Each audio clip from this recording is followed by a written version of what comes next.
Suami sakit hati tak mau lagi cuci piring di rumah gegara dengar istri ucap ini ke tetangga.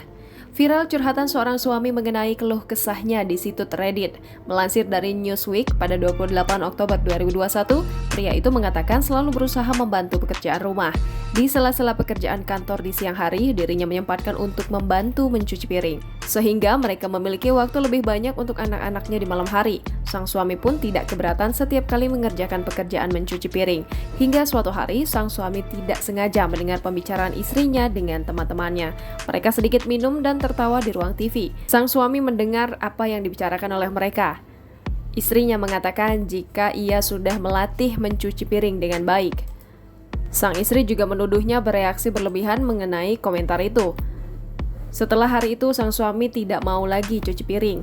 Postingan pria tersebut menjadi sorotan dan menuai dukungan. Banyak yang menyebut jika istrinya kelewatan dengan candaannya, dan lebih baik jika sang istri memuji karena melakukan cuci piring dengan baik setiap hari.